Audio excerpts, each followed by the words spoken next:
So here we are. Once I start seeing this ISKCON Silicon Valley, it means that it's gone there. It's live. I also go and check on my cell phone to be doubly sure that everything is going fine and well. And I'm looking at Fan the Spark to see we are live there or not. And let's see.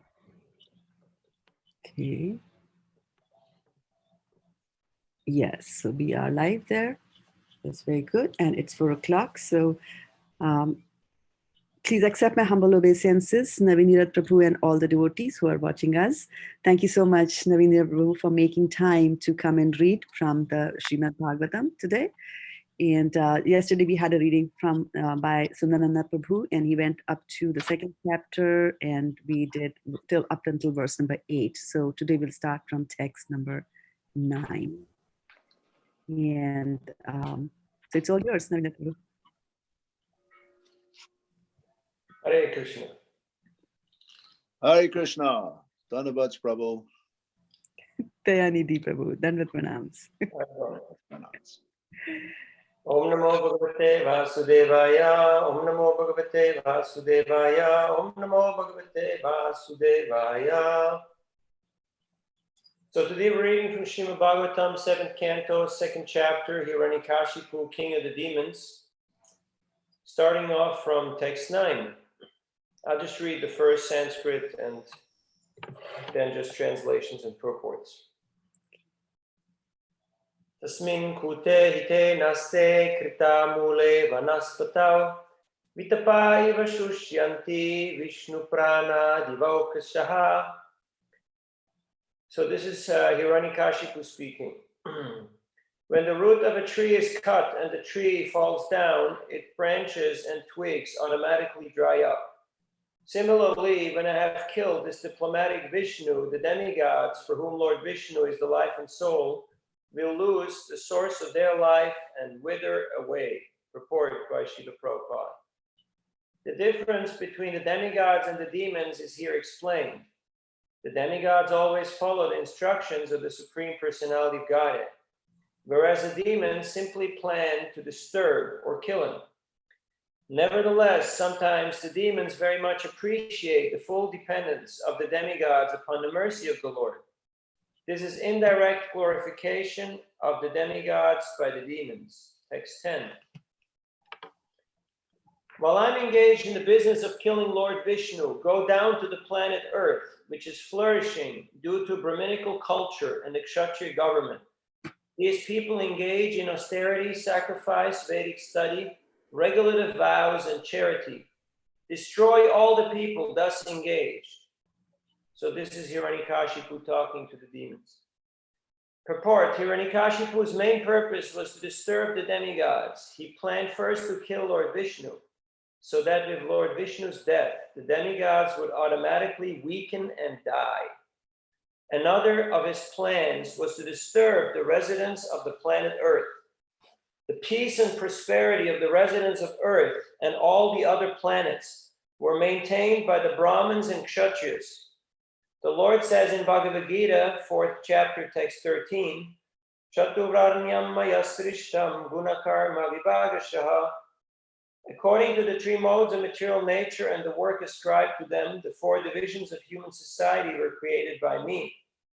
On all the planets, there are different types of residents.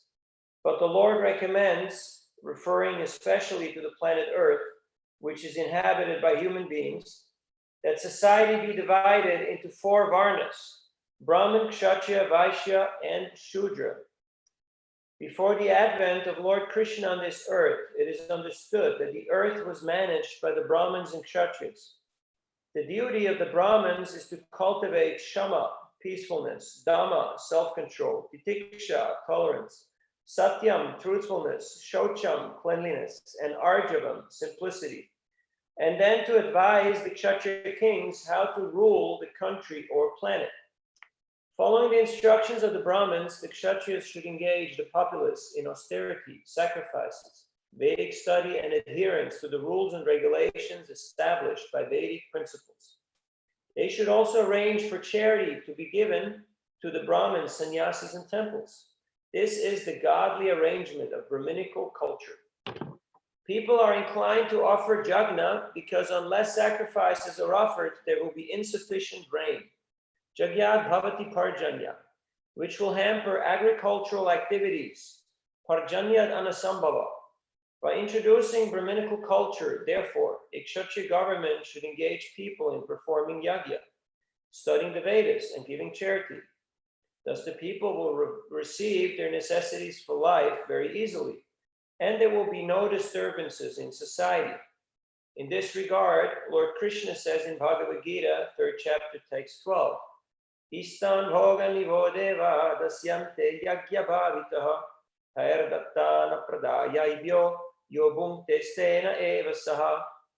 In charge of the various necessities of life, the demigods, being satisfied by the performance of yajna, sacrifice, supply all necessities to man. But he who enjoys these gifts without offering them to the demigods in return is certainly a thief. The demigods are authorized supplying agents who act on behalf of the Supreme Personality of Godhead, Vishnu.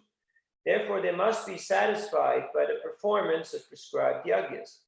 In the Vedas, there are different kinds of yajnas prescribed for different kinds of demigods, but all are ultimately offered to the Supreme Personality of Godhead. For one who cannot understand what the Personality of Godhead is, sacrifice to the demigods is recommended.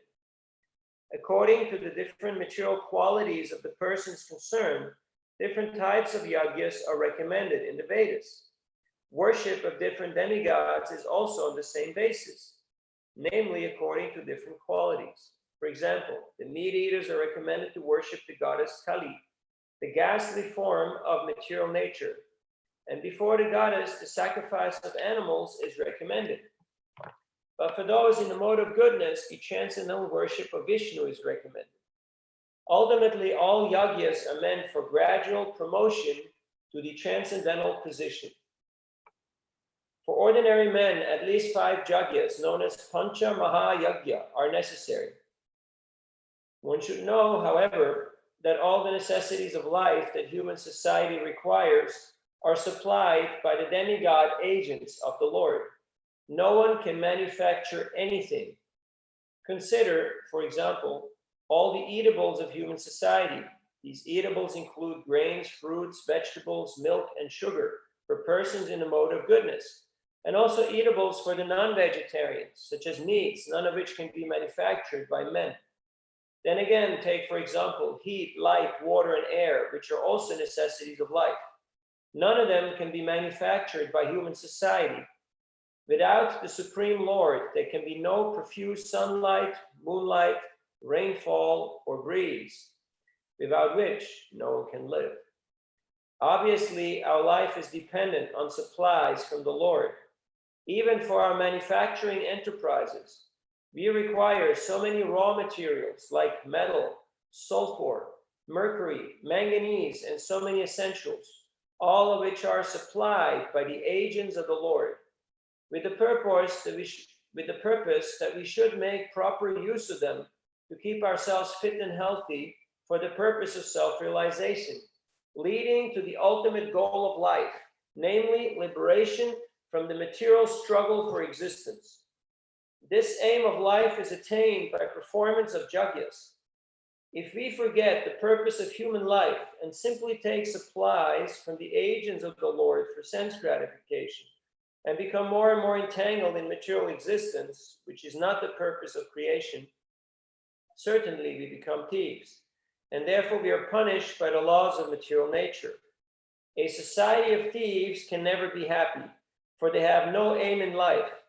The gross materialist thieves have no ultimate goal of life. They are simply directed to sense gratification, nor do they have knowledge of how to perform yajnas, namely the Sankirtan Yajna. Lord Chaitanya, however, inaugurated the easiest performance of yajna, namely the Sankirtan Yajna, which can be performed by anyone in the world who accepts the principles of Krishna consciousness. Hiranyakashipu planned to kill the inhabitants of earth so that yajna would stop, and the demigods being disturbed would die automatically when Lord Vishnu, the Yajneshwar, was killed. These were the demoniac plans of Hiranyakashipu who was expert in such activities. Text 11. The basic principle of Brahminical culture is to satisfy Lord Vishnu, the personification of sacrificial and ritualistic ceremonies. Lord Vishnu is the personified reservoir of all religious principles, and he is the shelter of all the demigods, the great Pitas, and the people in general. When the Brahmins are killed, no one will exist to encourage the Kshatriyas to perform yagyas, and thus the demigods, not being appeased by yagya, will automatically die. Report. Since Vishnu is the central point of Brahminical culture, Hiranyakashipu's plan was to kill Vishnu. For if Vishnu were killed, naturally the Brahminical culture would also be lost. With Brahminical culture lost, yagya would no longer be performed. And for want of yagya, the regular distribution of rainfall would cease. Yagya bhavati parjanya. Thus there would be disturbances all over the world, and naturally the demigods would be defeated. From this verse, we get a clear indication of how human society is disturbed when the Vedic Aryan civilization is killed and the Vedic ritualistic ceremonies performed by the Brahmins are stopped. Kalo Shudra Sambhava. Because the population of the modern world consists mostly of Shudras, the Brahminical culture is now lost and is extremely difficult to re-establish in a proper way. Therefore, Lord Chaitanya has recommended the chanting of the holy name of the Lord, which will revive Brahminical culture very easily. Harer Nama, Harer Nama, Harer Nama, Eva Kevalam, Kalau Nastyeva, Nastyeva, Nastyeva, Gatiranyata. Because of the increment in demoniac population, people have lost Brahminical culture. Nor is there a Kshatriya government. Instead, a government is a democracy in which any Shudra can be voted into taking up the governmental reins and capture the power to rule. Because of the poisonous effects of Kali Yuga, the Shastra, Bhagavatam 12:2-13 says, Dasyu prayeshu rajasu. The government will adopt the policies of dasyus or plunderers. Thus, there will be no instructions from the Brahmins. And even if there are Brahminical instructions, there will be no Kshatriya rulers who can follow them. Aside from Satya Yuga, even formerly in the days when demons were flourishing, Hiranyakashipu planned to destroy the Brahminical culture and the Kshatriya government, and thus create chaos all over the world. Although in Satya Yuga this plan was very difficult to execute, in Kali Yuga, which is full of Shudras and demons, the Brahminical culture is lost and can be revived only by the chanting of the Maha Mantra.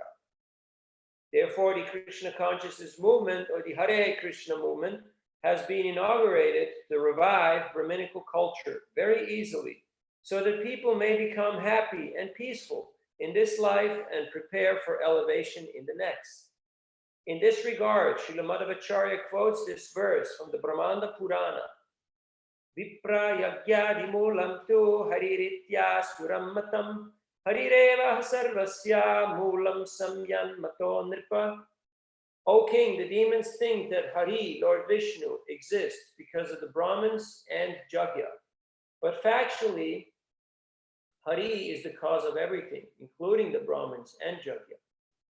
Therefore, through the popularizing of Hari Kirtan, or the Sankirtan movement, the Brahminical culture and Kshatriya government will automatically come back, and people will be extremely happy. Text 12. Immediately go wherever there is good protection for the cows and Brahmins, and where the Vedas are studied in terms of the Varnashram principles. Set fire to those places and cut from the roots the trees there, which are the source of life. Report. The picture of proper human civilization is indirectly described here. In a perfect human civilization, there must be a class of men fully trained as perfect Brahmins. Similarly, there must be Kshatriyas to rule the country very nicely according to the injunctions of the Shastras. And there must be Vaishyas who can protect the cows. The word Gavaha indicates that cows should be given protection. Because the Vedic civilization is lost, cows are not protected, but instead indiscriminately killed in slaughterhouses. Such are the acts of demons. Therefore, this is a demoniac civilization. The Varnashram Dharma mentioned here is essential for human civilization. Unless there is a Brahmin to guide, a Kshatriya to rule perfectly, and a perfect Vaishya to produce food and protect the cows, how will people live peacefully? It is impossible.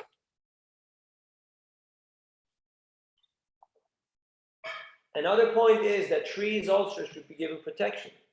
During its lifetime, a tree should not be cut for industrial enterprises. In Kali Yuga, trees are indiscriminately and unnecessarily cut for industry, in particular for paper mills that manufacture a profuse quantity of paper for the publication of demoniac propaganda, nonsensical literature, huge quantities of newspapers, and many other paper products. This is a sign of a demoniac civilization. The cutting of trees is prohibited unless necessary for the service of Lord Vishnu. Jagnyartat karmano nyatra loko yam karma bandhana.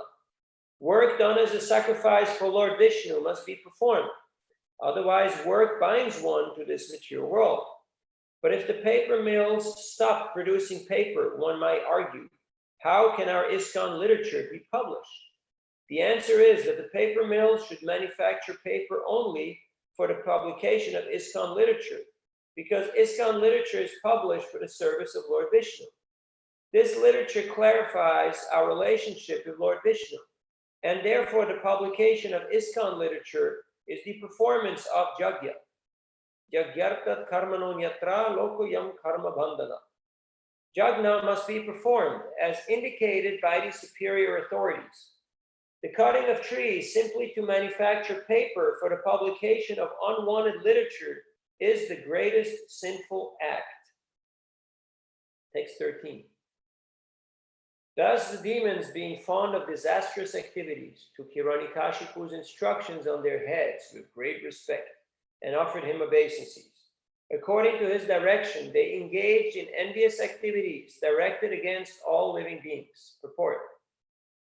The followers of demoniac principles, as described here, are thoroughly envious of the general populace.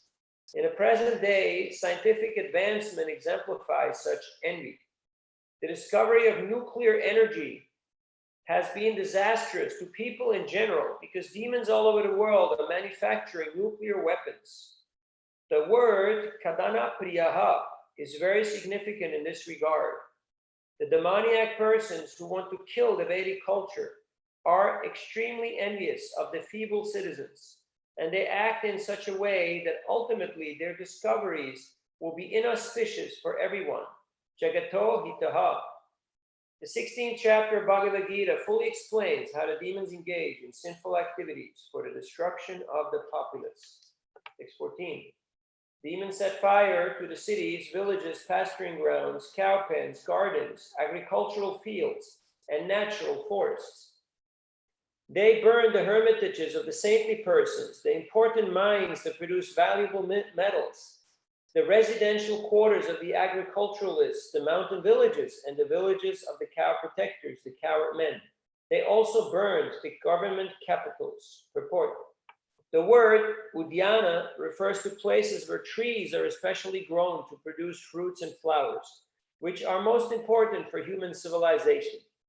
Krishna says in Bhagavad Gita 9:26, Patram pushpam phalam toyam yo me bhaktya prayachati tadaham bhaktuparitam mashnami prayatat manaha. If one offers me with love and devotion a leaf, a flower, fruit, or water, I will accept it. Fruits and flowers are very much pleasing to the Lord. If one wants to please the Supreme Personality of Godhead, he can simply offer fruits and flowers, and the Lord will be pleased to accept them. Our only duty is to please the Supreme Godhead. Sangsiddhir haritoshanam. Whatever we do and whatever our occupation, our main purpose should be to please the Supreme Lord. All the paraphernalia mentioned in this verse is especially meant for the satisfaction of the Lord, not the satisfaction of one's senses. The government, indeed, the entire society, should be structured in such a way that everyone can be trained to satisfy the Supreme Personality of Godhead. But unfortunately, especially in this age, Nate vidhu svartagatim hi Vishnum. People do not know that the highest goal of human life is to please Lord Vishnu. On the contrary, like demons, they simply plan to kill Vishnu and be happy by sense gratification. 15.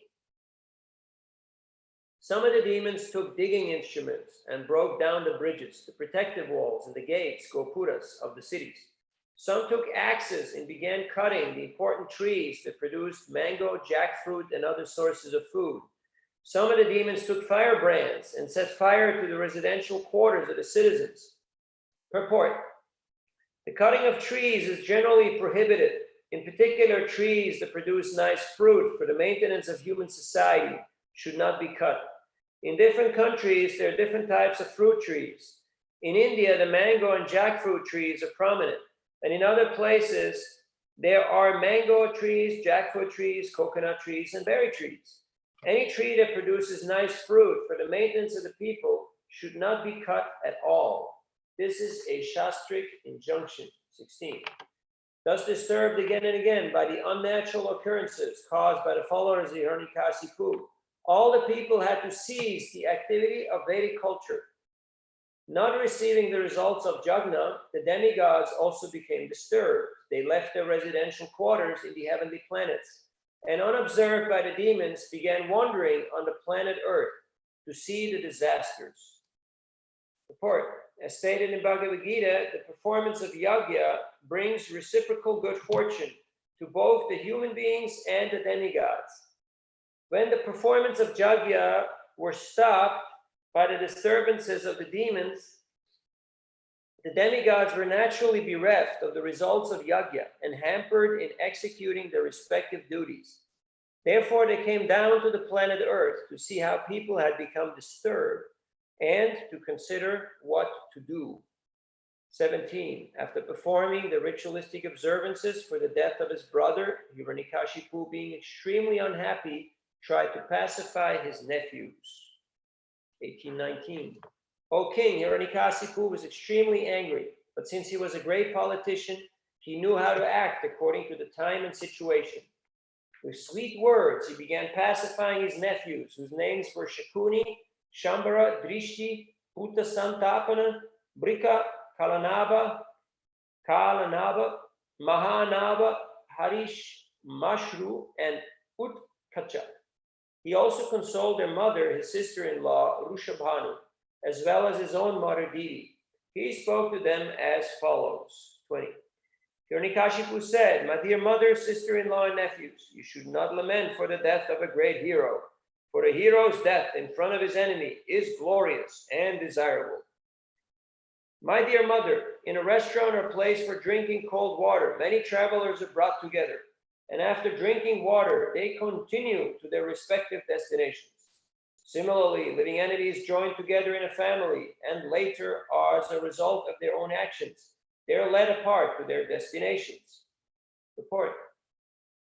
Prakrite kriyamanani gunai karmani sarvashaha ahankara vimudatma kartaham iti manyate. The bewildered soul, under the influence of the three modes of material nature, thinks himself the doer of activities, which are in actuality carried out by nature. Bhagavad Gita, 3rd chapter, text 27. All living entities act exactly according to the directions of Prakriti, material nature, because in the material world, we are fully under a higher control. All the living entities in this material world have come here only because they wanted to be equal to Krishna in enjoyment, and have thus been sent here to be conditioned by material nature in different degrees. In a material world, a so-called family is a combination of several persons in one home to fulfill the terms of their imprisonment.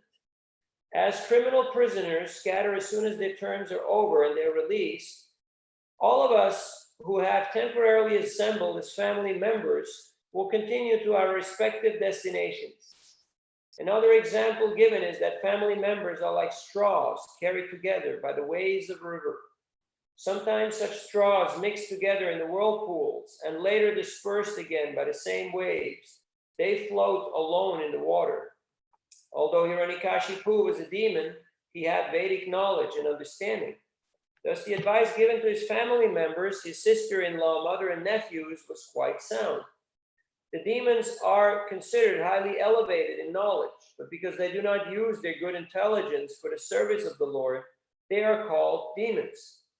The demigods, however, act very intelligently to satisfy the Supreme Personality of Godhead. This is confirmed in Srimad Bhagavatam as follows, 1-13. Atak pumbir dijashashta varnashrama vivagashaha shanushtitasya dharmasya sangsidir haritoshanam. O best among the twice born, it is therefore concluded that the highest perfection one can achieve by discharging his prescribed duties, dharma, according to caste divisions and orders of life, is to please the Lord Hari. To become a demigod or to become godly, whatever one's occupation, one must satisfy the Supreme Personality of Godhead. 22. The spirit soul, the living entity, has no death, for he's eternal and inexhaustible. Being free from material contamination, he can go anywhere in the material or spiritual worlds. He is fully aware and completely different from the material body. But because of being misled by misuse of his slight independence, he is obliged to accept subtle and gross bodies created by the material energy and thus be subjected to so-called material happiness and distress. Therefore, no one should lament for the passing of the spirit soul from the body. Report. Hiranyakashipu very intelligently described the position of the soul. The soul is never the body, but is always completely different from the body. Being eternal and inexhaustible, the soul is no death. But when the same pure soul desires to enjoy the material world independently, he is placed under the conditions of material nature and must therefore accept a certain type of body and suffer the pains and pleasures thereof. This is also described by Krishna in Bhagavad Gita, 13th chapter, text 22. Karanam guna sangosya sadasat joni janmasu. The living entity is born in different families or species of life because of being infected by the modes of material nature. Infected. When conditioned by material nature, the living entity must accept a certain type of body, which is offered by nature under the direction of the Supreme Lord. Ishvara sarvabhutanam riddesher junatishtati brahmayan sarvabhutani yantrarudhani mayaya. The Supreme Lord is situated in everyone's heart, O Arjuna, and is directing the wanderings of all living entities, who are seated as on a machine made of the material energy. Bhagavad Gita, 18th chapter, text 61. The body is just like a machine, and according to the living entity's karma, he's offered a particular type of machine to move here and there under the control of material nature. This continues until he surrenders to the Supreme Personality of Godhead. Mamevaye prapadyante mayang etam tarantite. Until he surrenders, the conditioned soul is carried from life to life by the arrangement of material nature. 23. Because of the movements of the water, the trees on the bank of a river, when reflected on the water, seem to move. Similarly, when the eyes move because of some mental derangement, the land appears to move also. Report. Sometimes because of mental derangement, the land appears to be moving. A drunkard, for example, or a person with heart disease, sometimes feels that the land is moving. Similarly, the reflection of trees in a flowing river also appear to move. These are the actions of Maya. Actually, the living entity does not move. Stanur achaloyam. The living entity does not take birth or accept death. But because of the transient, subtle, and gross bodies, the living entity appears to move from one place to another, or be dead and gone forever. As the great Bengali Vaishnava poet Jagadananda Pandit had said, Pishachipaila yena mattichanahoi, mayagrashta jiver hoi se bhavaudai. According to this statement from Prema Vivarta, when a living entity is conditioned by material nature, he's exactly like a person haunted by a ghost. One should therefore understand the fixed position of the spirit soul and how he is carried away by the waves of material nature to different bodies and different situations, under lamentation and hankering. One achieves the success of life when he understands the constitutional position of his self and is undisturbed by the conditions created by material nature. Prakrite krimanani gunai karmani sarvashaha. 24. The same way, O my gentle mother, when the mind is agitated by the movements of the modes of material nature, the living entity, although freed from all the different phases of the subtle and gross bodies, thinks that he has changed from one condition to another. Report. As stated in Srimad Bhagavatam 10:84-13, Yasyatma buddhi kunapre tiridatuke svadhi kalatradi shubho maichadi yatirtha buddhi sanilena karhi chichane shabigeshu saeva gokaraha. A human being who identifies the body made of three elements as the self, who considers the byproducts of the body to be his kinsman, who considers the land of his birth worshipable, and who goes to a place of pilgrimage simply to bathe, rather than to meet men of transcendental knowledge there, is to be considered like a cow or an ass.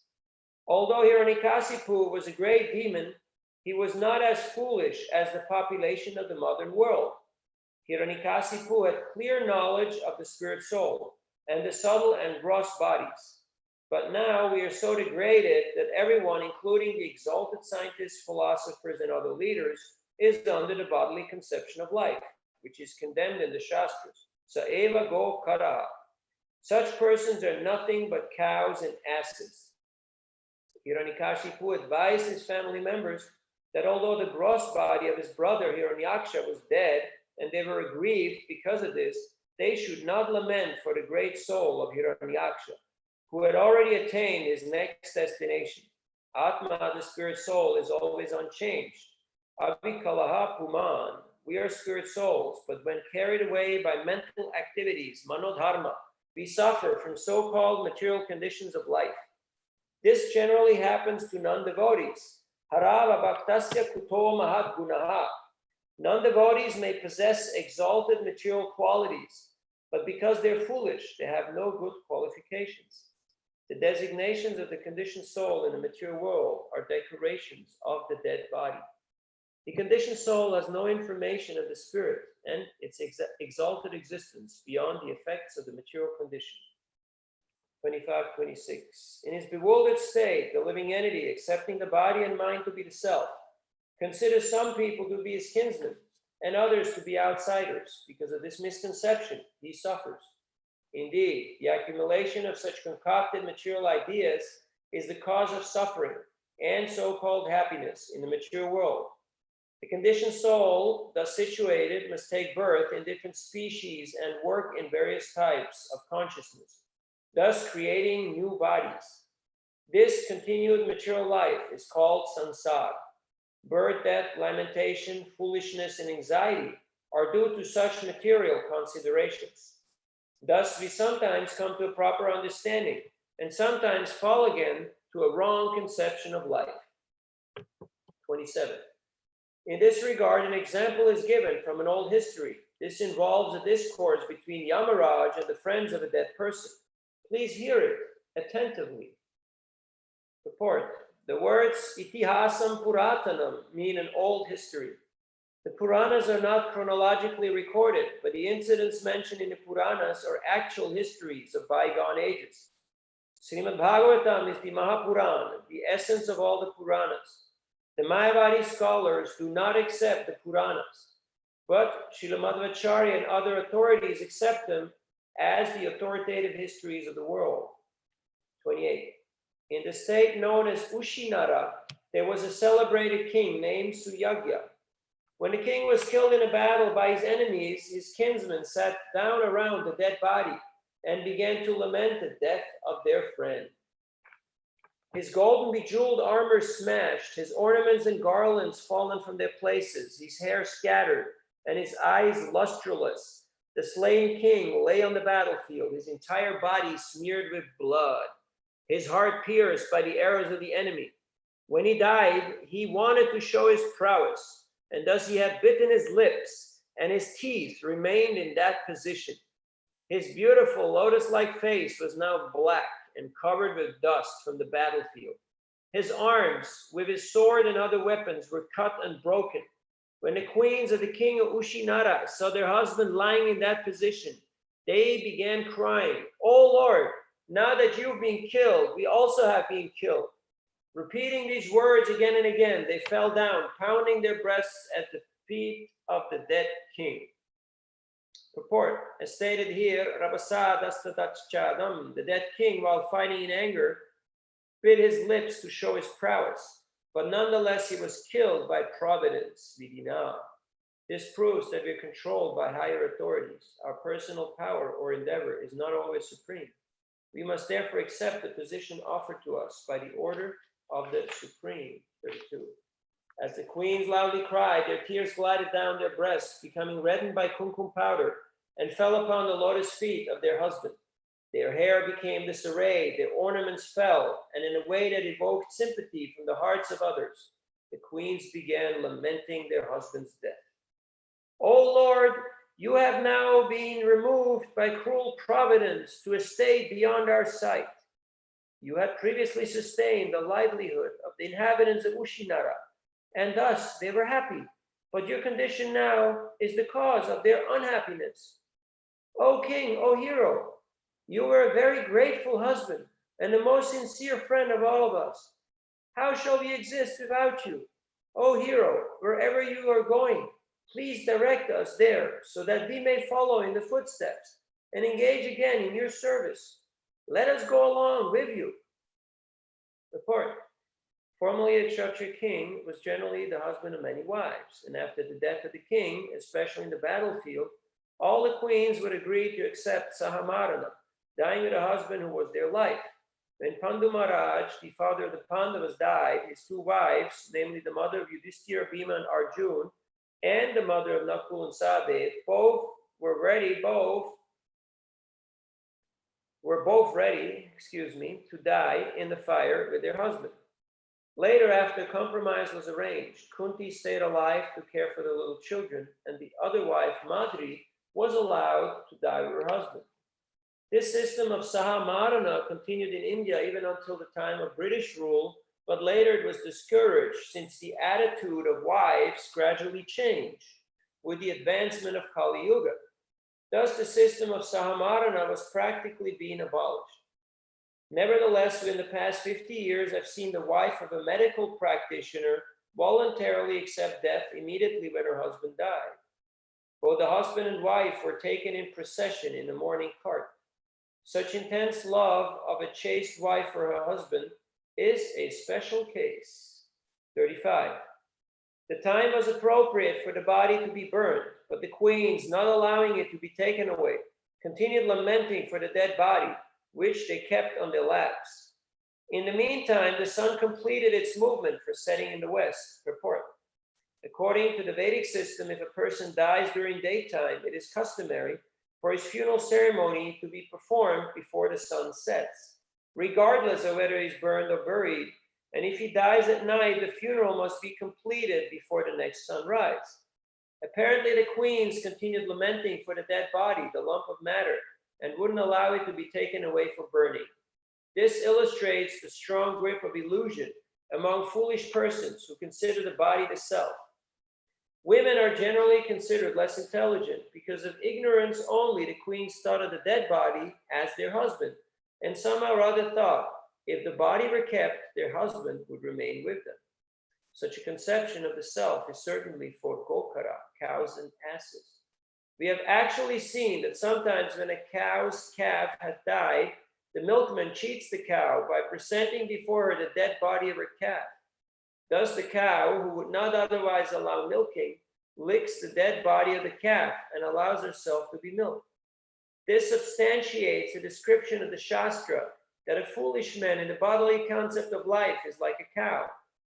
Not only do foolish men and women consider the body the self, but we have even seen that the dead body of a so-called yogi was kept for days by his disciples, who thought that their guru was in samadhi. When decomposition began and a bad smell unfortunately began to overwhelm the yogic power, the disciples allowed the dead body of the so-called yogi to be burned. Who says there is no sarcasm in Bhagavatam? Thus, the bodily concept of life is extremely strong among foolish persons who are compared to cows and asses. Nowadays, great scientists are trying to freeze dead bodies so that in the future, these frozen bodies may again be brought to life. The incident narrated by Hiranyakashipu from history must have taken place millions of years ago, because Hiranyakashipu lived millions of years ago and was even then quoting from history. Thus, the incident occurred before Hiranyakashipu's lifetime. But the same ignorance in the bodily concept of life is still prevalent, not only among laymen, but even among scientists who think they'll be able to revive frozen corpses. Apparently, the queens did not want to deliver the dead body for burning because they were afraid of dying with the dead body of their husband. 36. While the queens were lamenting for the dead body of the king, their loud cries were heard even from the abode of Yamaraj. Assuming the body of a boy, Yamaraj personally approached the relatives of the dead body, and advised them as follows. Purport. Sometimes the living entity is forced to give up his body and enter another one, according to the judgment of Yamaraj.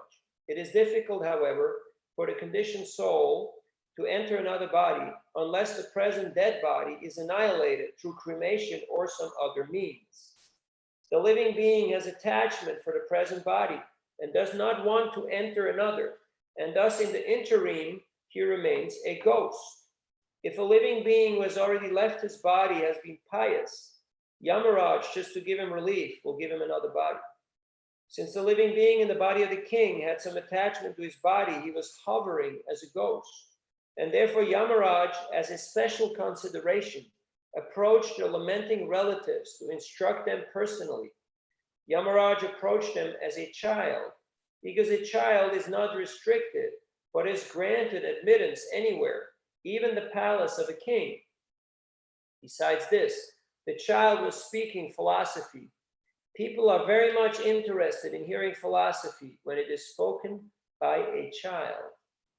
37. Sri Yamaraj said, "Alas, how amazing is it? These persons who are older than me have full experience that hundreds and thousands of living entities have taken birth and died. Thus they should understand that they also are apt to die. Yet still they're bewildered. The conditioned soul comes from an unknown place and returns after death to that same unknown place. There is no exception to this rule, which is conducted by material nature. Knowing this, why do they uselessly lament?" Purport. The Lord says in Bhagavad Gita 2:28, "Avyaktadini bhutani vyaktam madhyani bharata avyaktani dananyeva tatra ka paridevana." All created beings are unmanifest in their beginning, manifest in their interim state, and unmanifest again when they are annihilated. So what need is there for lamentation? Accepting that there are two classes of philosophers, one believing in the existence of the soul and the other not believing in its existence, there is no cause for lamentation in either case. Non-believers in the existence of the soul are called atheists by followers of Vedic wisdom. Yet even if, for argument's sake, we accept the atheistic theory, there is still no cause for lamentation. Apart from the separate existence of the soul, the material elements remain unmanifested before creation.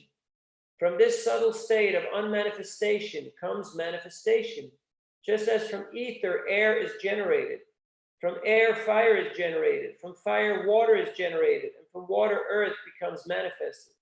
From the earth, many varieties of manifestations take place. For example, a big skyscraper is manifested from the earth. When it is dismantled, the manifestation becomes again unmanifested and remains as atoms in the ultimate stage. The law of conservation of energy remains, but in the course of time, things are manifested and unmanifested. That is the difference. Then what cause is there for lamentation in either manifestation or unmanifestation? Somehow or other, even in the unmanifested stage, things are not lost. Both at the beginning and at the end, all elements remain unmanifested, and this does not make any real material difference. If we accept the Vedic conclusion as stated in the Bhagavad Gita, "Antavanta ime deha," that these material bodies are perishable in due course of time, nityasyokta sharirinaha, but that the soul is eternal, then we must remember always that the body is like a dress. Therefore, why lament the change of a dress? The material body has no factual existence in relation to the eternal soul. It is something like a dream. In a dream, we may think of flying in the sky or sitting on a chariot as a king. But when we wake up, we can see that we are neither in the sky nor seated on the chariot. The Vedic wisdom encourages self-realization on the basis of the non-existence of the material body. Therefore, in either case, whether one believes in the existence of the soul or one does not believe in the existence of the soul, there is no cause for lamentation for loss of the body. In the Mahabharata, it is said, Adarsanat ihayatak punaschadarshanam gataha. This statement could support the theory of the atheistic scientist that the child in the womb of the mother has no life, but is simply a lump of matter. To follow this theory, if the lump of matter is aborted by a surgical operation, no life is killed. The body of a child is like a tumor, and if a tumor is operated upon and thrown away, no sin is involved. The same argument could be put forward in regard to the king and his queens. The body of the king was manifested from an unmanifested source. Then again, it became unmanifested from manifestation. Since the manifestation exists only in the middle between the 2 points of unmanifestation, why should one cry for the body manifested in the interim? 38. It is wonderful that these elderly women do not have a higher sense of life than we do. Indeed, we are most fortunate, for although we are children, we have been left to struggle in material life, unprotected by father and mother. And although we are very weak, we have not been vanquished or eaten by ferocious animals. Thus, we have a firm belief that the Supreme Personality of Godhead, who has given us protection even in the womb of the mother, will protect us everywhere. Report. As stated in Bhagavad Gita 1861, Ishvara Sarva Bhutanam Riddesher Junatishtati, the Lord is present in the core of everyone's heart. Thus the Lord gives protection to everyone and gives the different types of bodies the living entity wants to enjoy. Everything is done by the order of the Supreme Personality of Godhead. Therefore, one should not lament the birth and death of a living being, which have been arranged by the Supreme Lord. Lord Krishna says in Bhagavad Gita 15:15, Sarvasya Hridi Sannivishto Matak Smritir Jnanam Aponam Cha. I am seated in everyone's heart, and from me come remembrance, knowledge, and forgetfulness.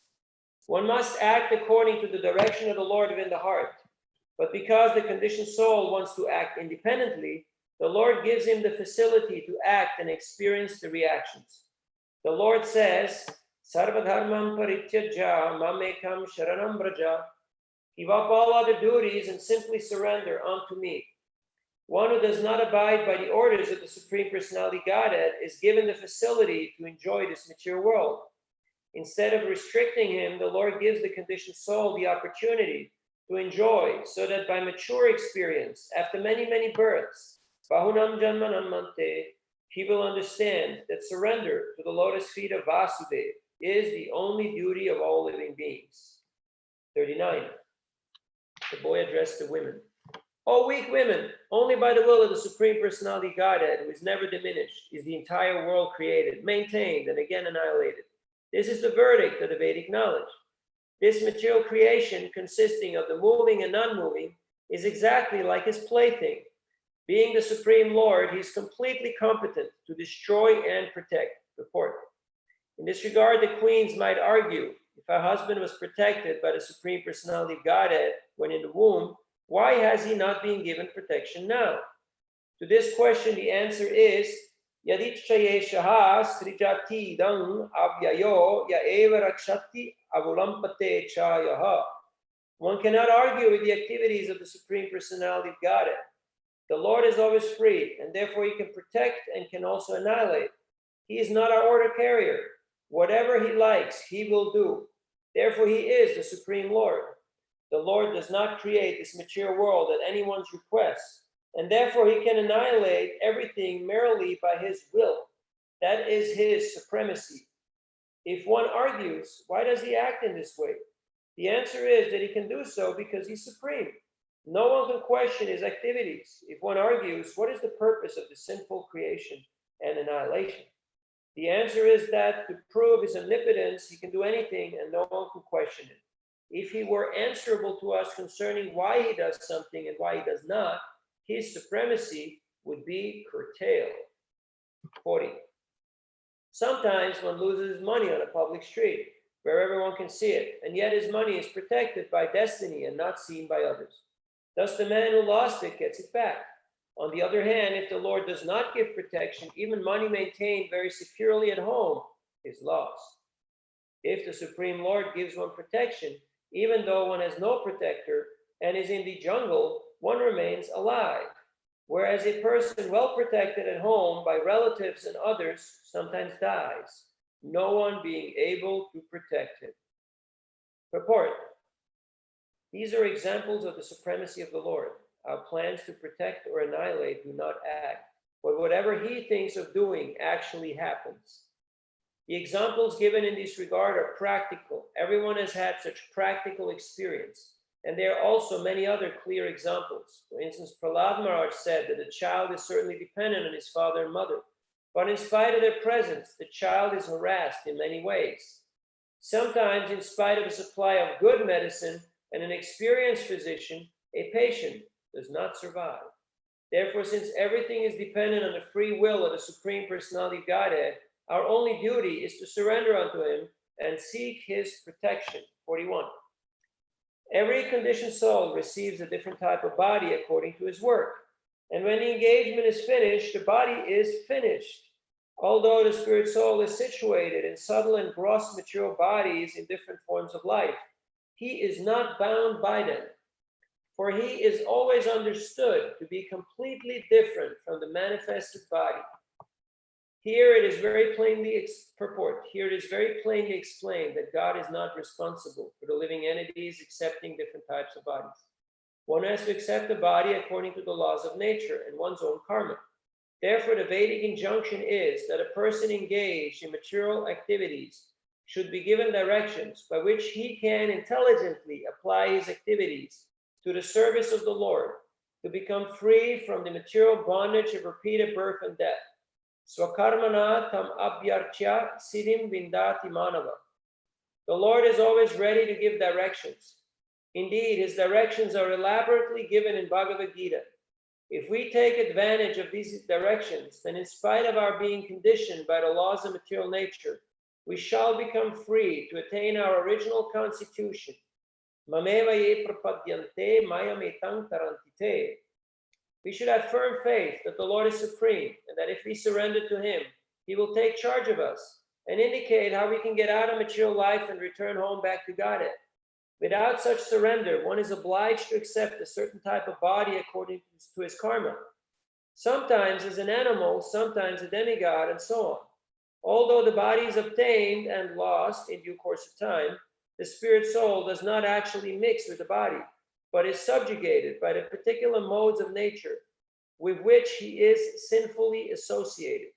Spiritual education changes one's consciousness so that one simply carries out the orders of the Supreme Lord and becomes free from the influence of the modes of material nature. 42. Just as the householder, although different from the identity of his house, thinks his house to be identical with him, so the conditioned soul, due to ignorance, accepts the body to be himself, although the body is actually different from the soul.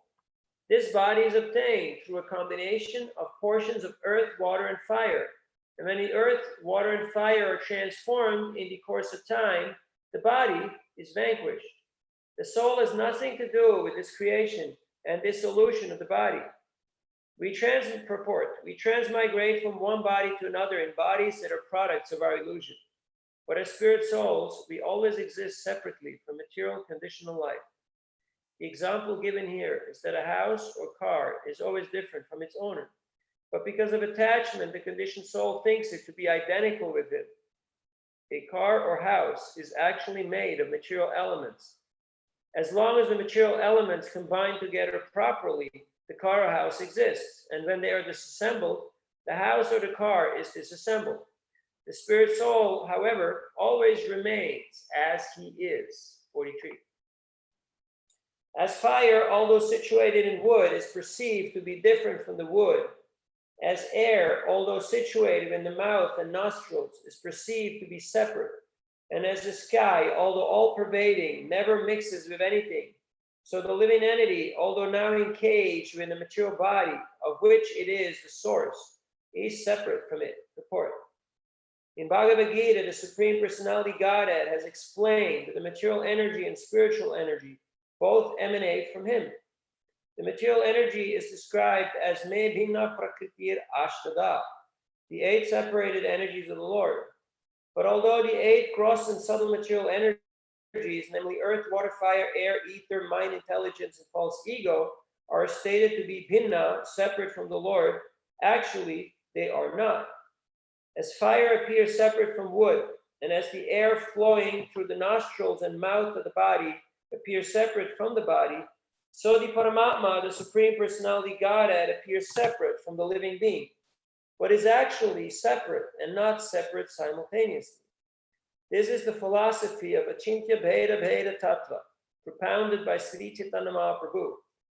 According to the reactions of karma, the living being appears separate from the Supreme Personality of Godhead, but actually he is very intimately related with the Lord. Consequently, even though we now seem neglected by the Lord, he is actually always alert to our activities. Under all circumstances, therefore, we should simply depend on the supremacy of the Supreme Personality of Godhead, and thus revive our intimate relationship with him.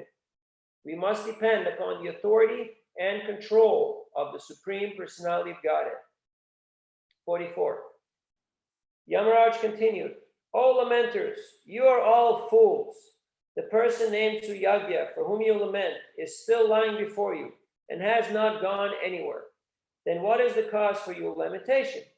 Previously he heard you and replied to you, but now not finding him you are lamenting? This is contradictory behavior, for you have never actually seen the person within the body who heard you and replied. There is no need for your lamentation, for the body you have always seen is lying here. Report. This instruction by Yamaraj in the form of a boy is understandable even for a common man. A common man who considers the body the self is certainly comparable to an animal. Yasyatma buddhi kunape tridatuke sa eva gokaraha. But even a common man can understand that after death a person is gone, although the body is still there. A dead man's relatives lament that the person has gone away, for a common man sees the body but cannot see the soul. As described in Bhagavad Gita, the the soul, the proprietor of the body, is within. After death, when the breath within the nostrils has stopped, one can understand that the person within the body who was hearing and replying has now gone. Therefore, in effect, the common man concludes that actually the spirit soul was different from the body and has now gone away. Thus, even a common man coming to his senses can know that the real person who was within the body and was hearing and replying was never seen. For that which was never seen, what is the need of lamentation? 45. In the body, the most important substance is the life air, but that also is neither the listener nor the speaker. Beyond even the life air, the soul also can do nothing, for the super soul is actually the director, in cooperation with the individual soul. The super soul conducting the activities of the body is different from the body and life force. Report. The Supreme Personality Godhead distinctly says in Bhagavad Gita 15:15, Sarvasya chaham hridi sannivishto mattaksmritir jnanam apohanam cha. I am seated in everyone's heart, and from me come remembrance, knowledge, and forgetfulness. Although the Atma or soul is present in every material body, he's not actually the chief person acting through the senses, mind, and so on. The soul can merely act in cooperation with the super soul because it is the super soul who gives him directions to act or not to act. Matak smritir jnanam aponam cha. One cannot act without his sanction, for the super soul is upadrashta and anumanta, the witness and sanctioner. One who studies carefully under the direction of a bona fide spiritual master can understand the real knowledge that the Supreme Personality Godhead is actually the conductor of all activities of the individual soul and the controller of their results as well. Although the individual soul possesses the indriyas or senses, he is not actually the proprietor, for the proprietor is the supersoul. Consequently, the supersoul is called Rishikesha, and the individual soul is advised by the direction of the supersoul to surrender to him and thus be happy. Sarvadharmam parityaja mamekam sharanam braja. Thus he can become immortal and be transferred to the spiritual kingdom, where he will achieve the highest success of an eternal blissful life of knowledge. In conclusion, the individual soul is different from the body, senses, living force, and the heirs within the body. And above him is the super soul, who gives the individual soul all facilities. The individual soul who renders everything to the super soul lives very happily within the body. 46. The 5 material elements, the 10 senses in the mind, all combine to form the various parts of the gross and subtle bodies. The living entity comes in contact with his material bodies, whether high or low, and later gives them up by his personal prowess. This strength can be perceived in a living entity's personal power to possess different types of bodies. Report. The conditioned soul has knowledge, and if he wants to fully utilize the gross and subtle bodies for his real advancement in life, he can do so. It is therefore said that by his high intelligence, Svena Tejasa, by the superior power of superior knowledge achieved from the right source, the spiritual master or acharya can give up his conditional life in a material body and return home back to Godhead. However, if he wants to keep himself in the darkness of this material world, he can do so. The Lord confirms this as follows in Bhagavad Gita 9:25. Yanti deva vrata devan pitrim yanti putivata bhutani yanti bhuteja yanti madhyajinopi mam. Those who worship the demigods will take birth among the demigods. Those who worship ghosts and spirits will take birth among such beings. Those who worship ancestors go to ancestors, and those who worship me will live with me. The human form of body is valuable. One can use his body to go to the higher planetary systems, the Pitriloka, or he can remain in this lower planetary system. But if one tries, he can also return home back to Godhead. This prowess is given by the Supreme Personality of Godhead as the Super Soul. Therefore, the Lord says, Matak smritir jnanam apohanamcha. From me come remembrance, knowledge, and forgetfulness. If one wants to receive real knowledge from the Supreme Personality of Godhead, one can become free from bondage to repeated acceptance of material bodies. If one takes to the devotional service of the Lord and surrenders unto him, the Lord is prepared to give one directions by which to return home back to Godhead. But if one foolishly wants to keep himself in darkness, he can continue in a life of material existence. 47. As long as the spirit soul is covered by the subtle body, consisting of the mind, intelligence, and false ego, he is bound to the results of his fruitive activities. Because of this covering, the spirit soul is connected with the material energy and must accordingly suffer material conditions and reversals continually, life after life. For the living entity is bound by the subtle body consisting of the mind, intelligence, and false ego. At the time of death, therefore, the position of the mind becomes the cause for the next body. As confirmed in Bhagavad Gita 8:6, yang yang vapi smaram bhavam tejati atte kalevaram. At the time of death, the mind sets the criteria for the spirit souls being carried to another type of body. If a living being resists the dictation of the mind and engages the mind in the loving service of the Lord, the mind cannot degrade him.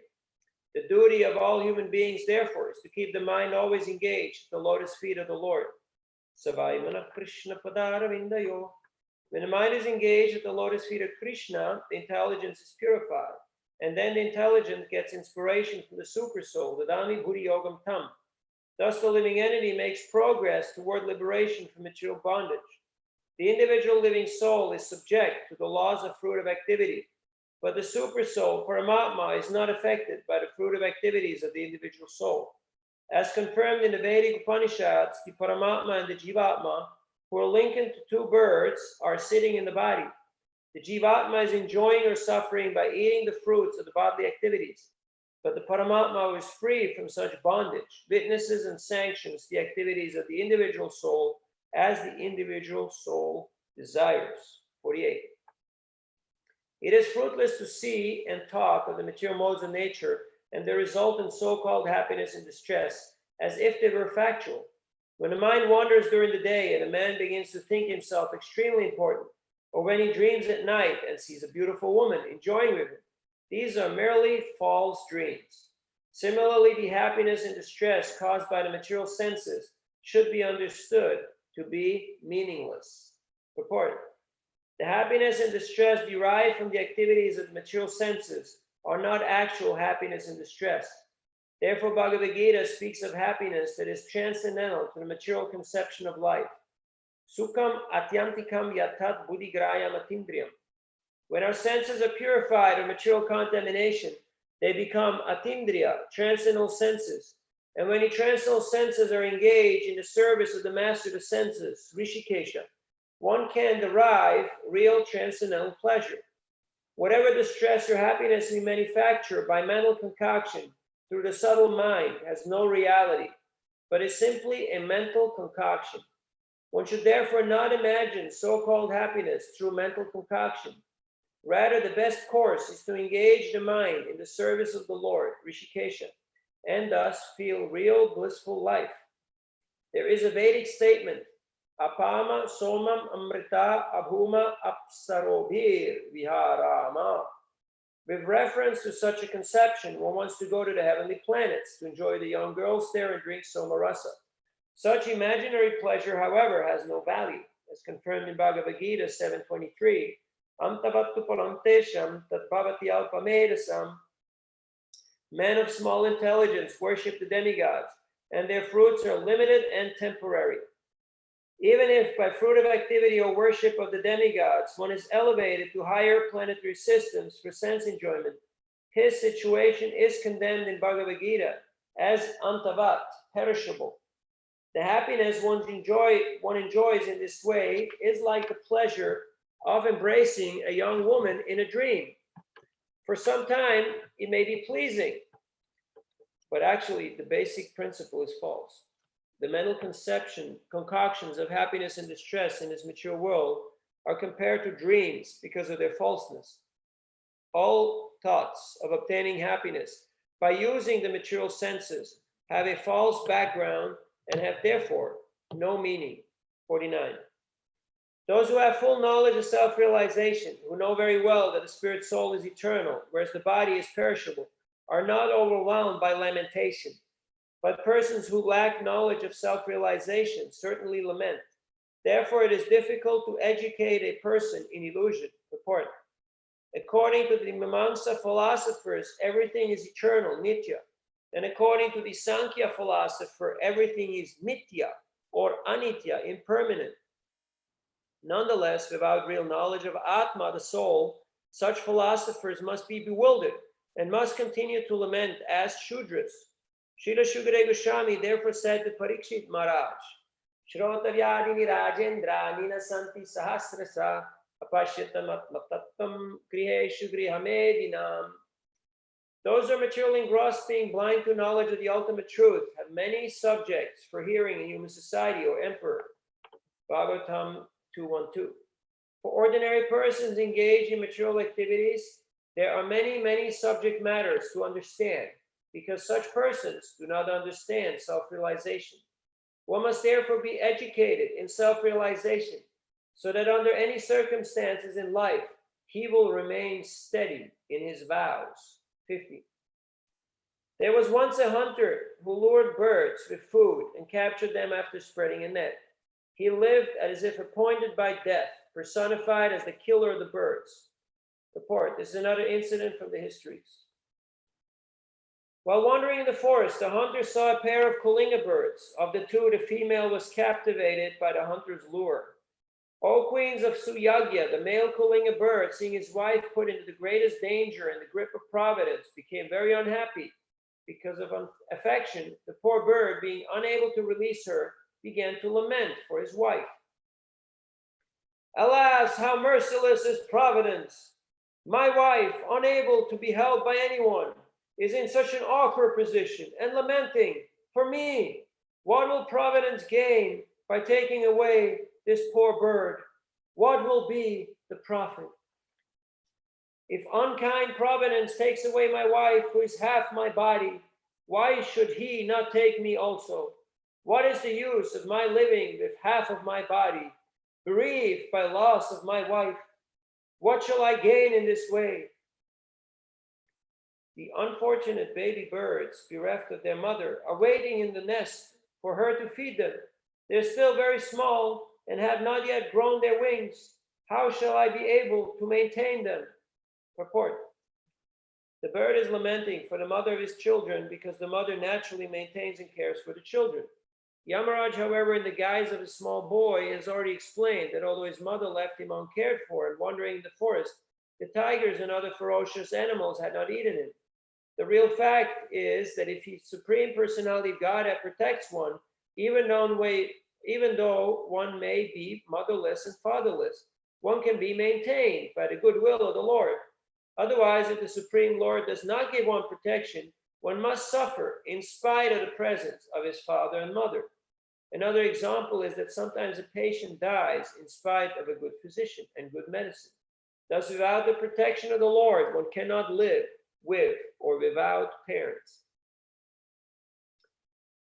Another point in this verse is that fathers and mothers have protective feelings for their children, even in bird and beast society, not to speak of human society.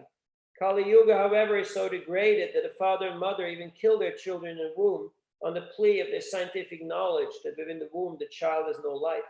Prestigious medical practitioners give this opinion, and therefore the father and mother of this day kill their children in the womb.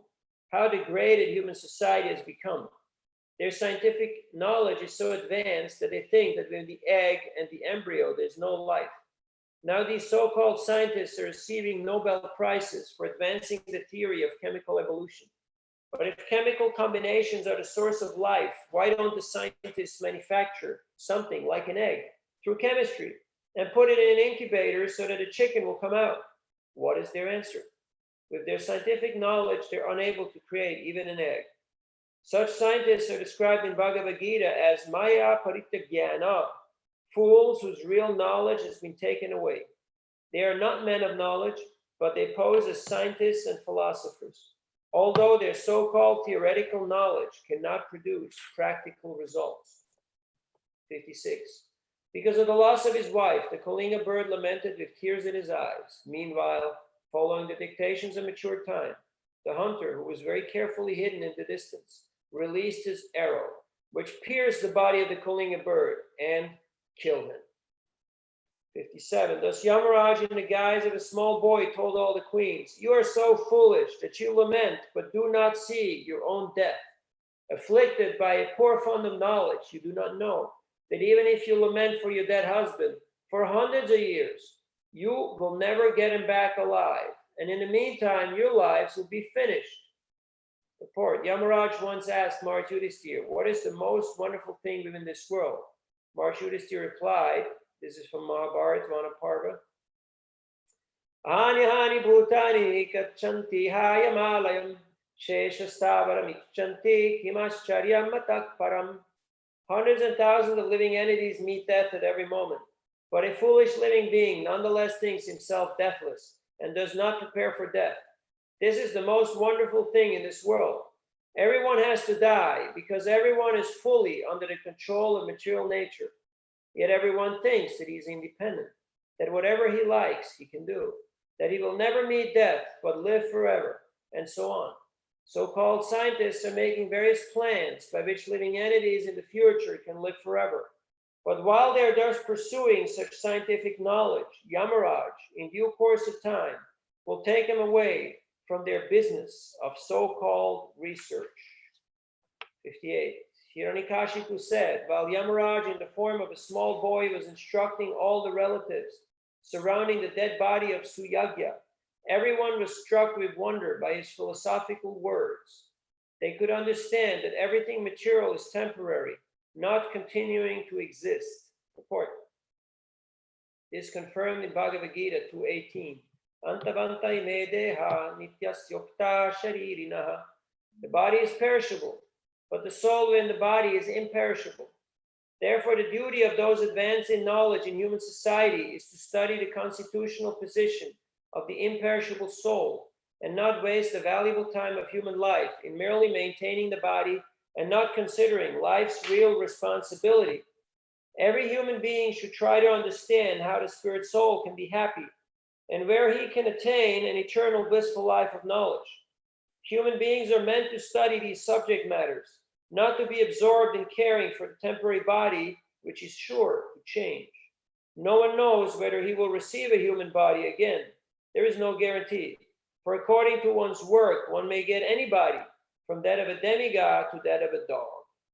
In this regard, Srila Madhvacharya comments, Aham mamma bimanadi tvayatotam manityakam madari yatottancha nityachapi yatottita asvatantraiva parakriti svatantro nitya evacha yathartha bhutascha para eka eva janardanaha. Only Janardana, the Supreme Personality Godhead, is ever existing. But his creation, the material world, is temporary. Therefore, everyone who is captivated by the material energy and absorbed in thinking on this body and everything belonging to this body is mine, is in illusion. One should think only of being eternally a part of Janardana, and one's endeavor in this material world, especially in this human form of life, should be to attain the association of Janardana by going back home, back to Godhead. 59. After instructing all the foolish relatives of Suyagya, Yamaraj in the form of a boy disappeared from their vision. Then the relatives of King Suyagya performed the ritualistic funeral ceremonies. Therefore, none of you should be aggrieved for the loss of the body, whether your own or those of others.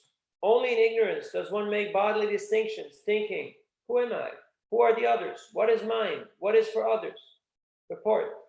In this material world, the conception of self-preservation is the first law of nature. According to this conception, one should be interested in his personal safety and should then consider society, friendship, love, nationality, community, and so on, which have all developed because of the bodily conception of life and a lack of knowledge of the spirit soul. This is called ajnana. As long as human society is in darkness and ignorance, men will continue to make huge arrangements in the bodily concept of life. This is described by Prahlad Maharaj as Param. In a materialistic conception, modern civilization makes enormous arrangements for huge roads, houses, mills, and factories. And this is man's conception of the advancement of civilization. People do not know, however, that at any time they themselves may be kicked out of the scene and forced to accept bodies that have nothing to do with these enormous houses, palaces, roads, and automobiles. Therefore, when Arjuna was thinking in terms of his bodily relationship with his kinsman, Krishna immediately chastised him, saying, Kutastra kashmalamidam vishame samupashita manarya jushtam. This bodily conception of life is befitting the anaryas, the non-Aryans, who are not advanced in knowledge. An Aryan civilization is a civilization advanced in spiritual knowledge.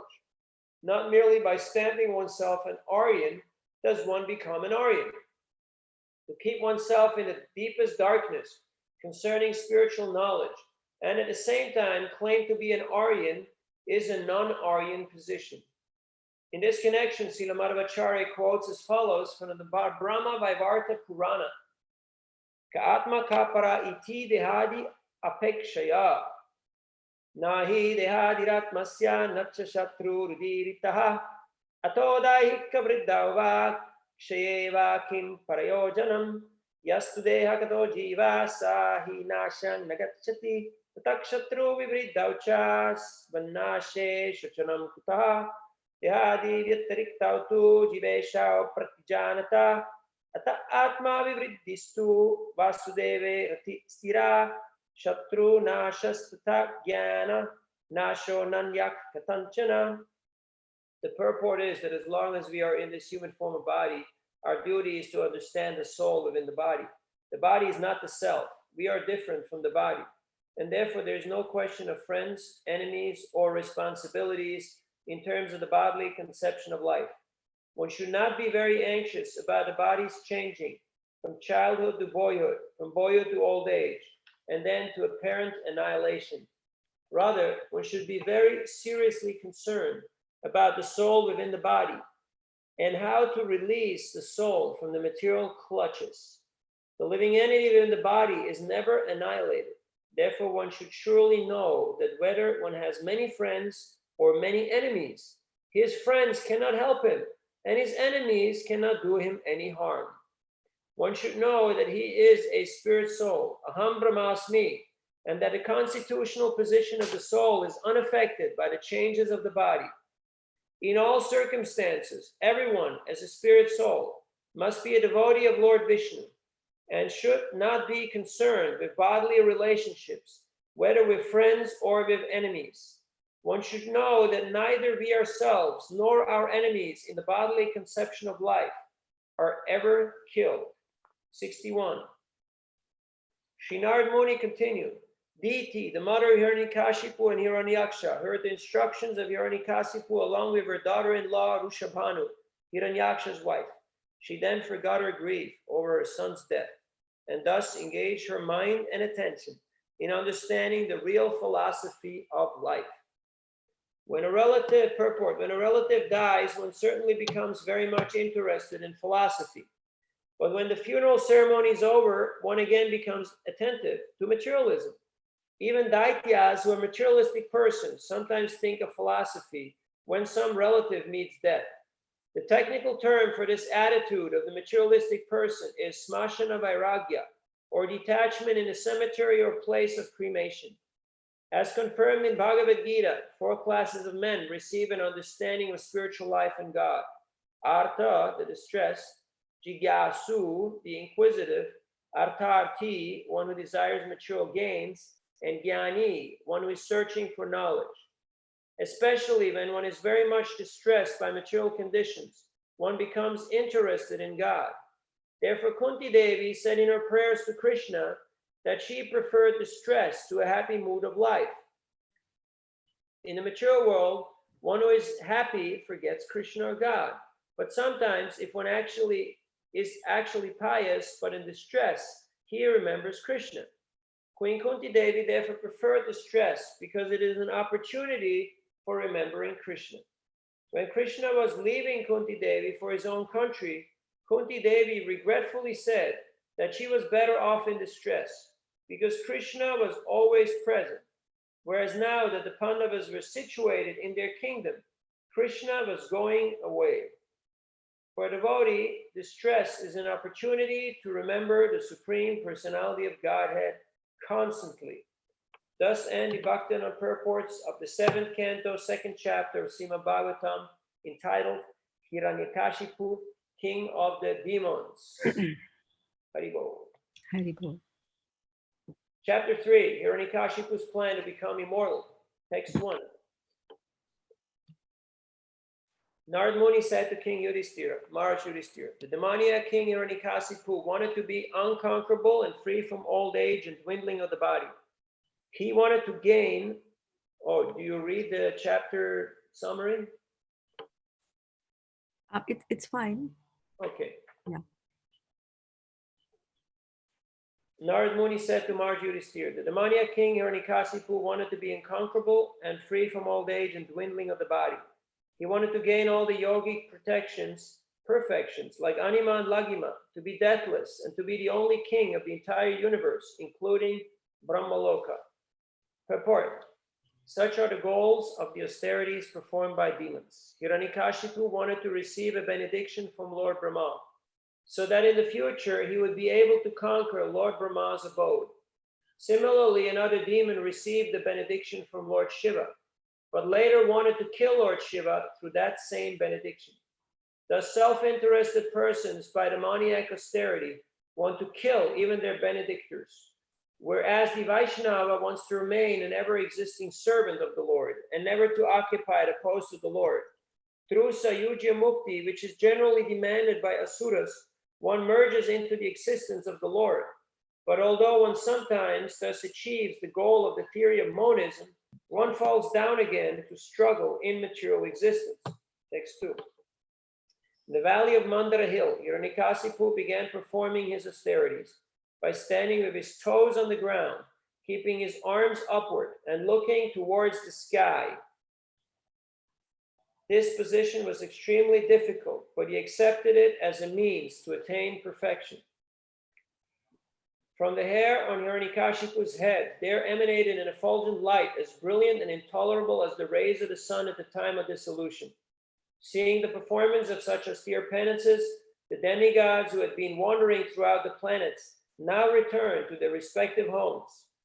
Because of Hiranyakashipu's severe austerities, fire came from his head, and this fire and its smoke spread throughout the sky, encompassing the upper and lower planets, which all became extremely hot. Because of the power of his severe austerities, all the rivers and oceans were agitated. The surface of the globe, with its mountains and islands, began trembling, and the stars and planets fell. All directions were ablaze.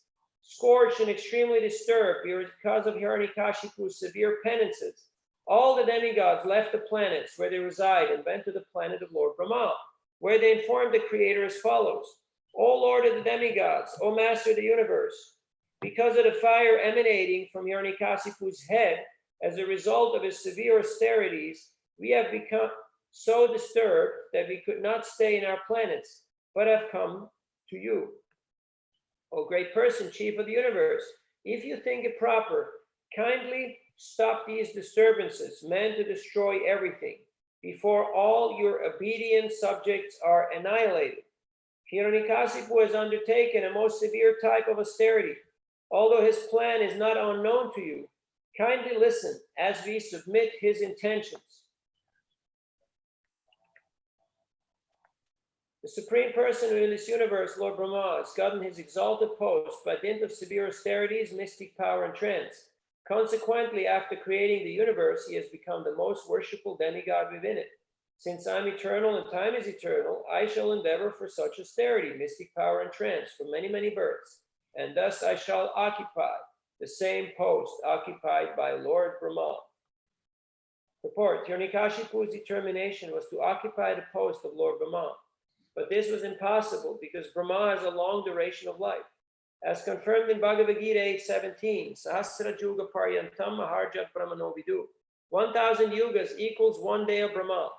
The duration of Brahma's life is extremely great, and consequently it was impossible for Hiranyakashipu to occupy that post. Nonetheless, his decision was that since the self, Atma, and time are both eternal, if he could not occupy that post in one lifetime, he would continue to execute austerities life after life, so that sometime he would be able to do so. So this is text 10, and we're gonna have a little darshan of Radha Madan Mohan. Oh, thank you. This is this is like cake and then icing on it. Thank you so much, Prabhu. Jai Prabhupada. Prabhupada.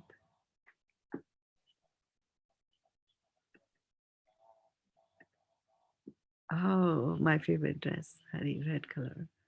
Beautiful.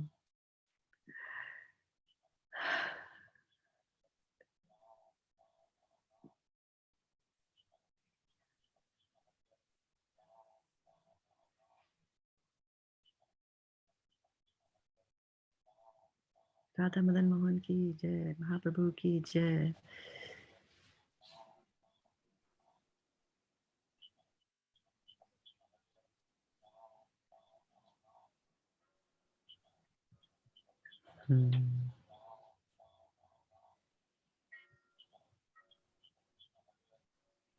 Nrsimhadeva Bhagwan ki jai.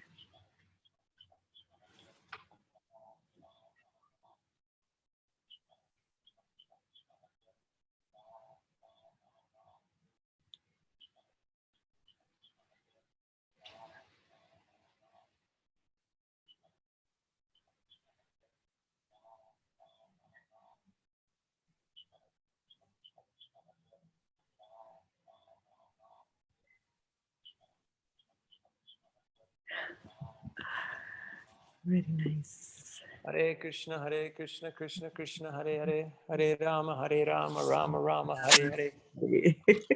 Hare Thank you, Krishna. Prabhu. Hare Thanks for Krishna. moving. Thank you so much. Prabhupada, Hare Krishna, Jai Prabhupada. Haribol. Thank you so much, Nrsimhadeva Prabhu, for the fantastic reading and also for the wonderful darshan. This certainly made the day of all of us, I'm sure, who are there. And over to Gandharvika Mataji. Well, thank you. Oh gosh, Prabhupada. Jai. Prabhupada. Jai. Vanchakalpatarubhyascha. Vanchakapachivishcha kripasanyocha patitanam pavanebhyo vaishnavebhyo namo namaha. Haribol. Haribol. Thank you. Thank you, Nrsimhadeva Prabhu. Thank you so much, devotees who are joining us on Facebook, YouTube, Mayapur TV, as well as on Zoom. And thank you, special thanks to Gandharvika Mataji for organizing this wonderful series of readings here. So I'm sure she will have a surprise for us tomorrow also. And I see something coming up on the chat, and that says Bhaktin Paula, and she says thank you very much to you. So thank you so much, Paula, for joining us here. And Gandharvika Mataji, if I have your permission, can we switch off the call, or you can unmute yourself? I think I did that. Did I not do it? Yes, you did. You did that? Okay, yeah. Of course, you're the only Babu you're speaking. Gandharvika Mataji, I think, is at work and cannot speak, huh? I'm not able to hear you. Hey, can I ask one question real quick? If I know my video isn't here, but is my name there? Is it known that I'm on? You know, you are an iPhone? Yeah. Yeah, but you can rename yourself and put your name there. Okay. Yeah, Okay. you can do that, and yeah, Okay, it always good. helps. Yeah, it always helps to have that. Yeah. Okay, great. Hare Krishna. Hare Krishna, dear devotees. Dandat Pranam. I'm going to switch off this meeting and also the web broadcast.